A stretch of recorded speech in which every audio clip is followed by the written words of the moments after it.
Welcome to Jank Play TCG. My name's Landon, and here we play Jank. And I have been struggling to record a video. I'm struggling to get a decent match in, right? Either my opponent goes inactive, or I just get bricked, or they just stomp the heck out of me. So I've tried so many other decks. Today was supposed to be Galvantula Day, right? Supposed to be Galvantula. I can't get a good match with it, so I'm switching things up. And we're doing a Venomoth deck, and it's pretty simple, right? This is the simplest I can make this deck, right? We got Venomoth with the Perplexing Powder attack, does 30 damage, makes your opponent's active confused, and they can't play item cards. I've got Froslass here, so any Pokemon with abilities gets damaged, right? We're playing full 4 of both Venomoth and Froslass. Venomoth is your attacker, Froslass is a bench sitter. In addition to these two things, we are actually playing Ditto with the transformative start. So if you can start Ditto in your active, on your turn, your first turn, you can swap. Your first turn is when you would want to do this. Swap Ditto for a Venonat, right? It's in here just to increase the number of basics we're playing, because 8 is a little low, right? So 9 is a lot better. But let's pump that even further with Chatot. So 10 basics, right? With the acapella attack. Search your deck for up to 3 basic Pokemon and put them on your bench, then shuffle your deck. And that's a way to get your army out of your deck, right? That's the idea. So we got something that can get things out of the deck, and we got something that can switch your start if you need that. So yeah, that's why those two are there. Otherwise, it's a straight up Venomoth Froslass deck. And this might be the least jank deck I ever show you, right? We got 8 grass energy. We're not attacking with Frostmoth ever. 4, hold on. 4, just so it looks cleaner. Buddy-Buddy Poffin. 4 Buddy-Buddy Poffin, so we can get all of our basics out, right? Pretty sure all of our basics fit within that. Yep, all of our basics fit within Buddy-Buddy Poffin. I thought about throwing in a Radiant Pokemon, didn't want to because the good ones have abilities, right? And Froslass will make them pay. We're playing 4 Zisu because you draw cards until you have one more card in your hand than your opponent. Since we're item locking them, they can't get cards out of their hand. So Zisu is going to allow us to just draw more cards, right? And that's the idea. So I really like this choice in this deck. We got 3 Handheld Fans. I want something disruptive, and Handheld Fan seems like it's fun, right? You just move. When you're attacked, you move an energy from that active Pokemon onto one of their bench Pokemon. So I like to move on to their Manaphies or their barrels and whatnot, and it just makes it harder for them to attack you while you keep attacking them and item locking them. Our ace spec of choice is Hyper Aroma. We got a lot of stage 1s. Hyper Aroma's the way we get them out. We got 2 Technical Machine Evolutions, so if we're still running slow on evolving, we can speed things up. We got 2, there's a few ways I've seen to pronounce this. My way is Arezu. Other people's way is Arezu. So, however you want to pronounce it. But lets you search up to 3 evolution Pokemon. It's like Hyper Aroma, but as a supporter, right? Hyper Aroma is an A-spec item. This is a supporter that you can use instead. We got 3 copies of Rescue Board, so we can get things out of the active in case we try to boss something up and stall us. We got 4 Professor's Research, so we can dig. We've got 3 Calamitous Wasteland to increase their retreat costs, so it's hard for them to get out of the active. We got 3 Bug Catching Sets. This is how we find our grass energy and our Venomoths to evolve our Venonats. We got 2 Bossasaurs and 3 Arvens in this deck. Let's go ahead jump into a deck, or into a match. I'm sure you already know how this would play, but I'm going to jump in here and we're going to play, right? I really like these Honolulu deck box and coin. I hope I can get the sleeves. I don't know when the sleeves are or how you get them, but I hope I can because it looks really nice. I just got this like woven pattern sleeves, and there's a deck box too, and yeah. The phone, yeah, everything looks fine. Hopefully I can just get a good match in, right? That's all I'm asking for. Father Q. Interesting name. That's all I'll say. Interesting name. Let's do this. My screen could use some cleaning. I don't know where the Windex is.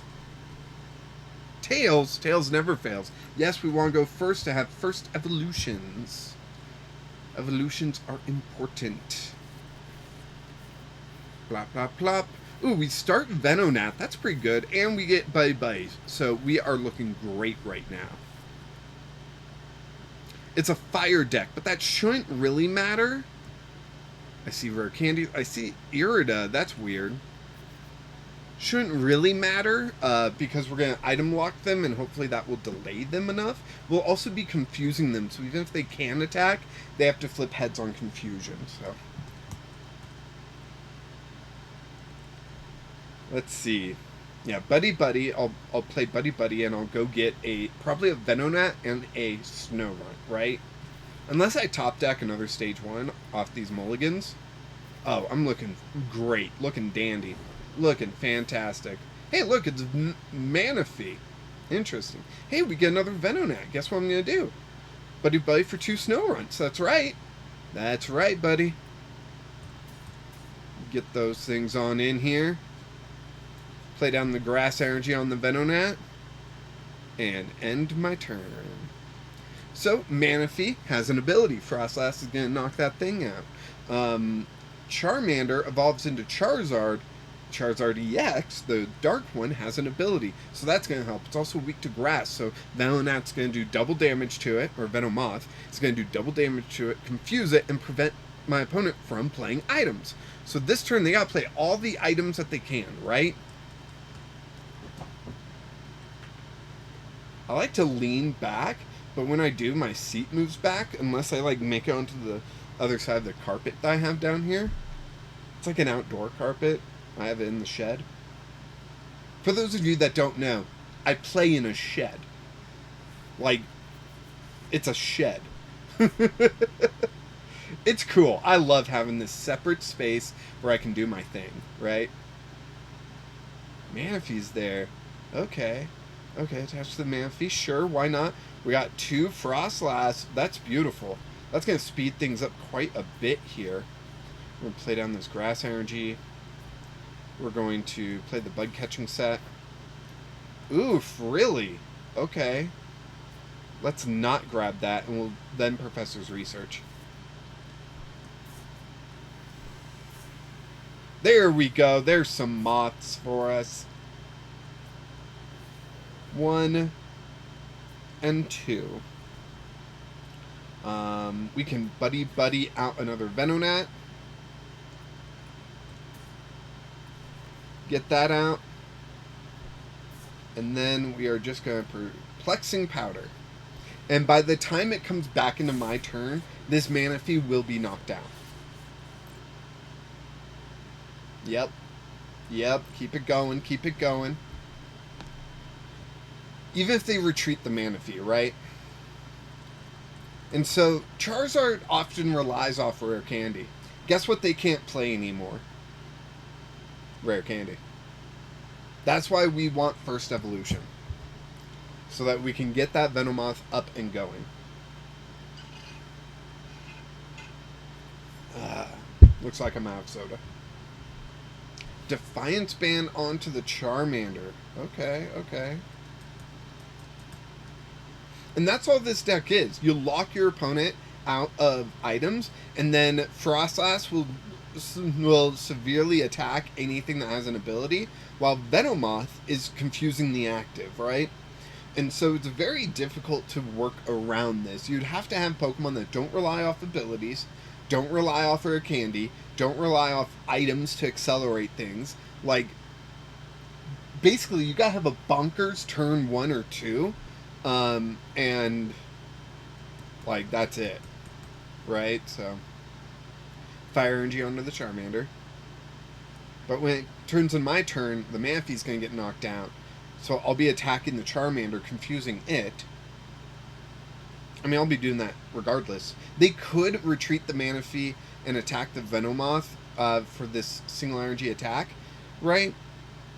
But I don't think that's going to achieve what they need. But I don't think, like, passing would achieve what they need. I don't know how they achieve what they need, right?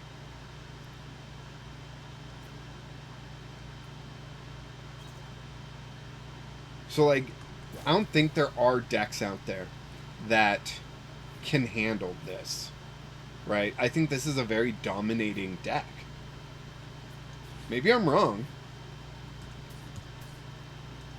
Do we Arven for the Hyper Aroma to grab a single Froslass?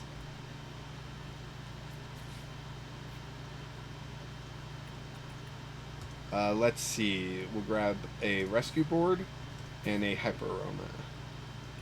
And we will play the Hyper Aroma for a single Froslass. Just so if they play anything with an ability, it's gonna hurt. I'll grab the Venomoth too. Why not? So we play that down, and then we attack. Locking items again. Now Charmander is confused. Do they evolve into Charmeleon? The Charmeleon that sees play the most does have an ability.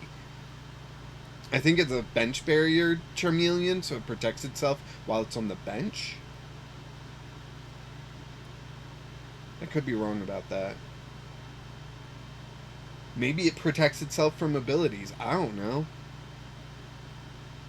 I don't play Charmander. I don't play Charizard. One of these days I have to play Charizard, right? One of these days. I don't want to. I never want to. Charizard's like the worst, but one of these days I got it, right? Oh, Tails on Confusion, knocking yourself out. This is often where they quit. So yeah, this is just a quick video for y'all. I mean, it's going to be as quick as they make it, right? Buddy-Buddy Poffin, I don't need that. I've got my 4th Venonat. Where am I? Where am I? Where is... There I am. Okay. So I got another Rescue Board. I'm just going to attack. I got nothing to do on my turn. But this is just like the most straightforward Venomoth Lock deck that I could think of. And it's surprising at how well this does, right? Like, I would love to build this and take it to a tournament, to a locals. Because I think it just works. Right? It just works. Yep, they got Radiant Charizard. I've taken 2 prizes. I'm about to take 3. That would put them down to 2 energy. But they didn't even put an energy down on that Charizard. I thought they would have put an energy on, and then the following turn put another energy on after I knock out this Charmander and attack me. But they didn't. They didn't put an energy down. There's still a lot I can do, but I'm not going to. Because I got the lock, right? And that's all I need. Nope, not that one. That one. We gotta go in numerical order, right? Every time, all the time. You never change the way you draw prizes, because the moment you do that, you're going to miss drawing the card you need, right? I've seen it happen at Worlds. The guy was like, looking at his prizes, he's like, I'm gonna grab this one. And the next card in the logical step would have gotten him the card he needed.